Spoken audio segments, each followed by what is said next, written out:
All right, so.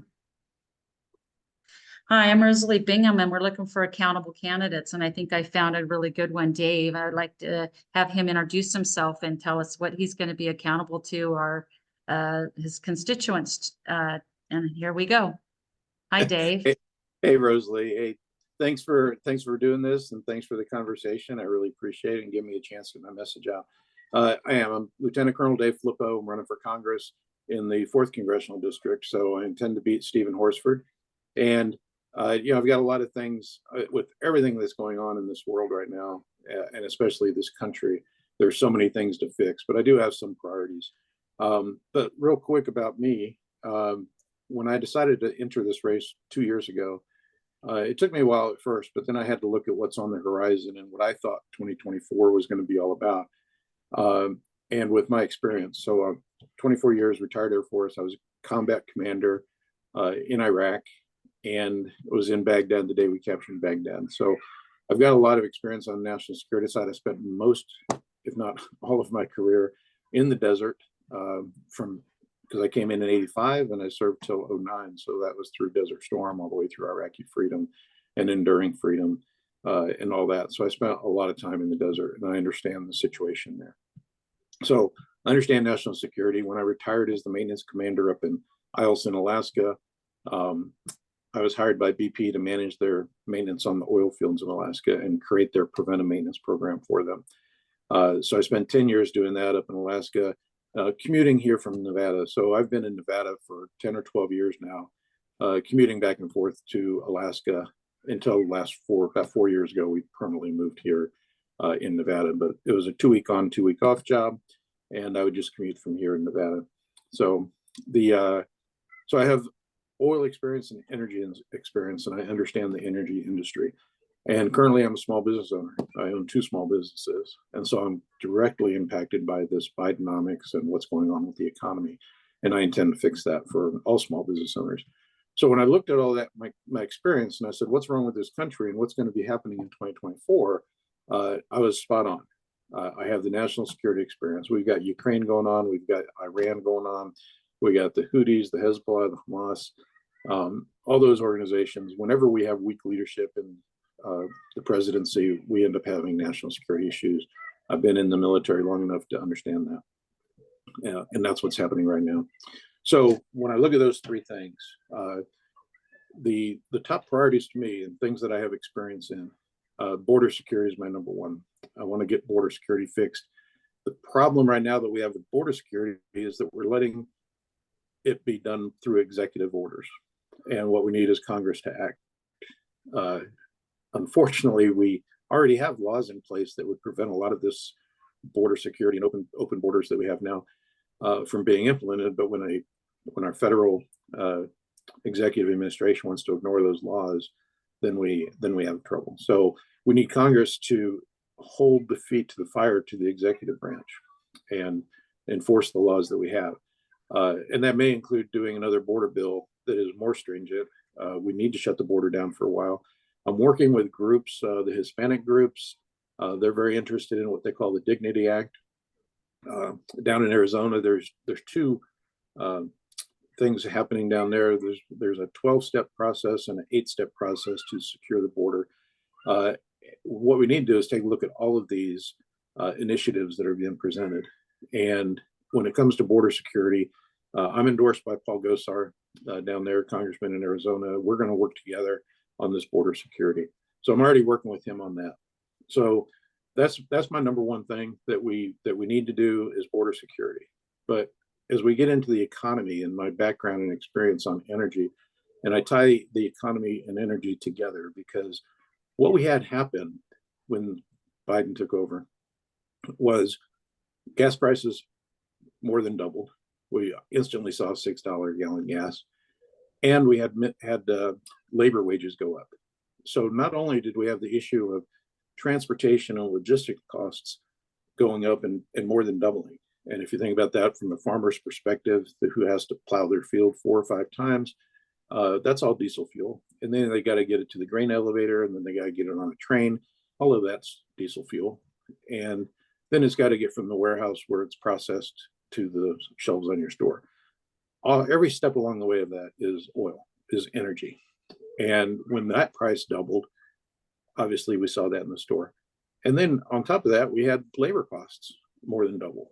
So what did we expect was going to happen? And this is what has caused a lot of the inflation that we're seeing right now. Government overspending, gas prices going up, and wages going up all at the same time. And we have to get in there. We get in there and we fix the energy issue. That'll bring the gas prices back down.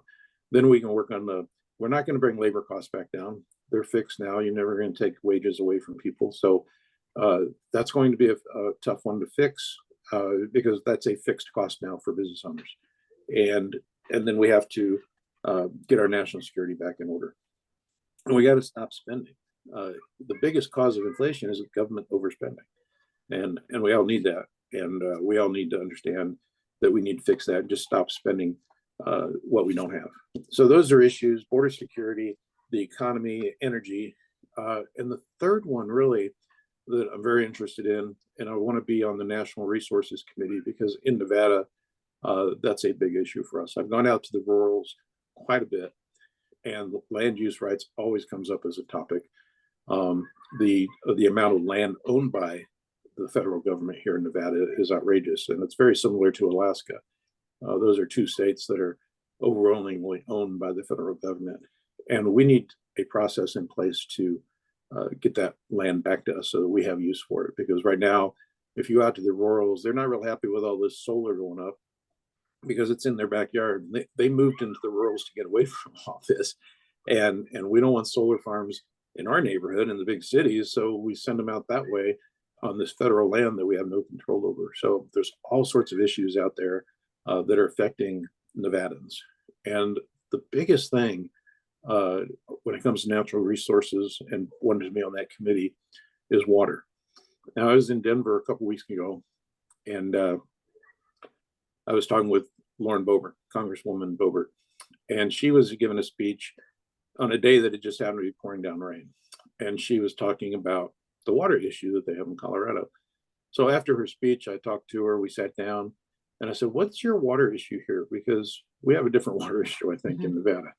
And she agreed. She laughed and she goes, "Yeah, our problem in Colorado is that we don't have storage for the water."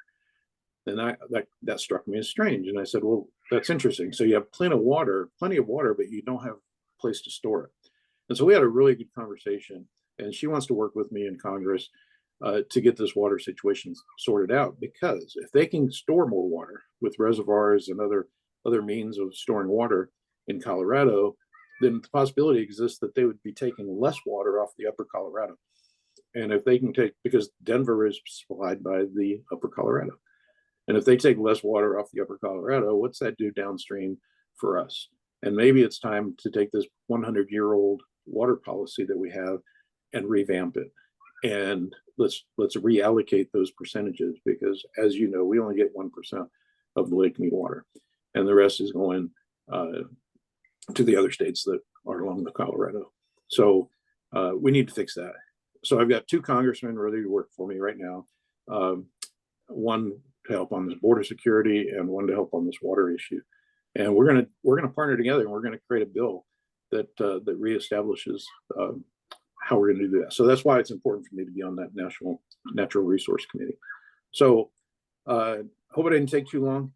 No, Rosalie, perfect. really It's perfect. it. And I guess I have a couple clarifying questions. So Yeah, your first actionable item that we could hold you accountable for, which that you've already done actually, is you can already say, check, you've already done this, is reach out to the neighboring congressmen in the neighboring states that would sponsor or co-sponsor a bill that would address some of the water issues and also with the border issues. So you've already done an actionable step that we can see. Not only do you say what you're going to do, you did it already, right?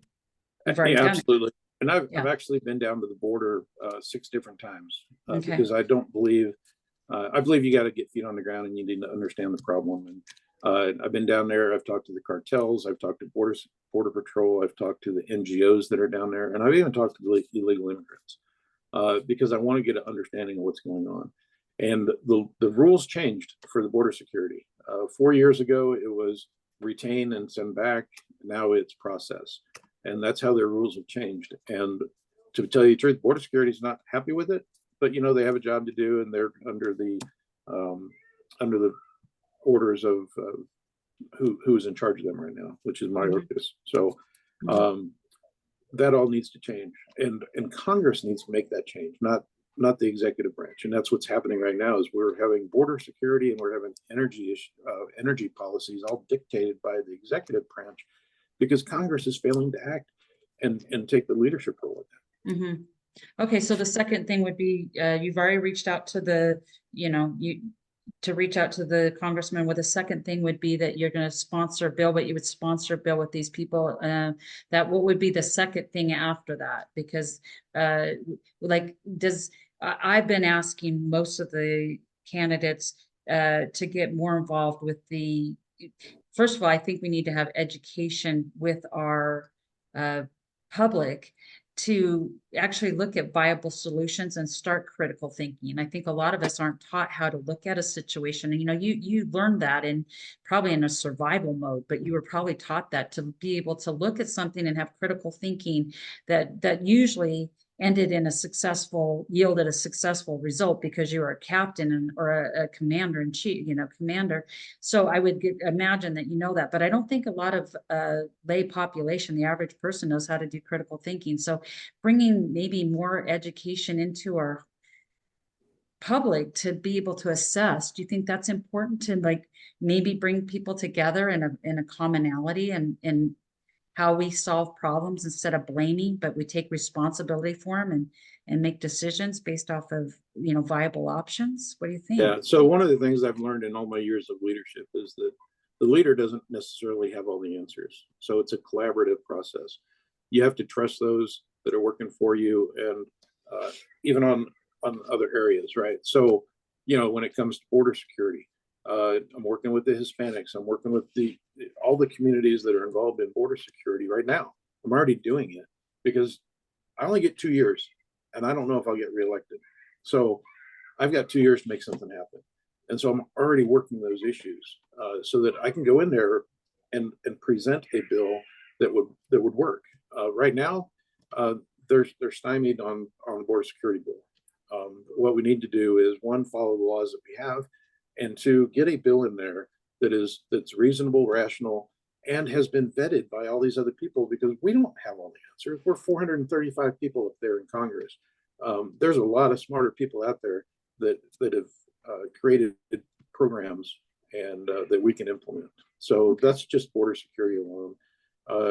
On the energy policy, again, we've got to have a long-range energy plan. So we need an energy bill that's not dictated by a president's executive order and changes every 4 years. We need a long-term energy plan that businesses can plan on.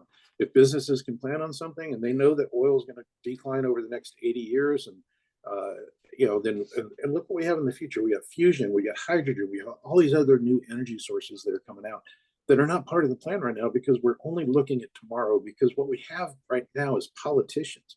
We have politicians that are worried about the next election and not worried about the long-term goals of this country. And if we get patriots in there that are going to do a long-range plan and maybe not get instant gratification, maybe this is an 80-year solution. But you can't just turn a light switch and turn energy off overnight and not expect it to impact the economy. Businesses need stability, and they need to be able to plan. And they can plan if you have something laid out that way, but they can't plan with light switch management and just turning something on and turning something off. Yeah, I ran for the same position you're running for. I was in the exact same position you are in 2020, and I signed a promissory note to the constituents that I was running for, that I would do these 3 things that I said that I'm asking y'all to kind of do. Give me your plan of action. And I really believe that is what the voters want, is they want to see your actionable items and what is your next step. And it really, I only spent $1.67 on every vote that they were like, whoa, how'd you do that? But because I did accountability. I mean, said I would be accountable. I was on the hook to do what I said I was going to do. So if you're interested, I'll send you over the thing that I signed and you can just take a look at it. It's Yeah. you can, you fill it out the way you want. It's just your 3 actionable items. And mine just said, listen, I will submit into committee that these things and this verbiage into some form. And when it crosses my desk, I'll, if I'm elected, I would be on the hook to do that. And if not, I actually put a punitive damage on myself because I wanted people to, I know people like, that's crazy. You just couldn't get out of that. I said, I know, but I knew I was going to do what I said I was going to do. Right. I'm pretty tenacious that way. No, and I appreciate you running, Rosalie. The problem with politics is that people like you and I don't always get in office. Yeah. But that's okay. I didn't really want to go. I was just trying to figure out what the problem was, and holy smokes, what I found out. Gut wrenching.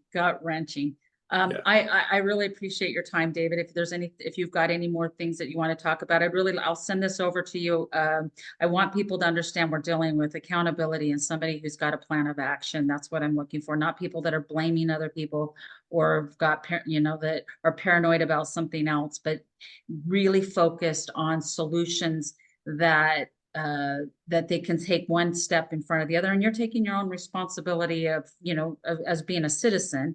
That you complained enough about it. Now you're going to do something about it. And that's where I was. My kids were, so, I taught my kids, if you're going to just kind of complain, you're just part of the problem. Yeah, and we so need when people you that are going to take action. step into the mess, Absolutely. you're going to be, it doesn't mean that you're going to solve the problem, but you're no longer just complaining. You're doing something about it. So I appreciate it. If your listeners out there, if they want to learn more about me, they can go to electdavidflippo.com. Can you spell that? Yeah, it's elect David, and then Flippo is a tough one, but if you remember Flip It Red, Flippo, Flippo. So electdavidflippo.com. And you can learn more about me because there's so many things wrong with this country, and we only talked about 3 of them. So yeah, we got a lot more to talk about, Rosalie. Thank you so much, and thanks for your accountability. I appreciate you. All right, absolutely. Thanks. Thanks. Okay. Bye now.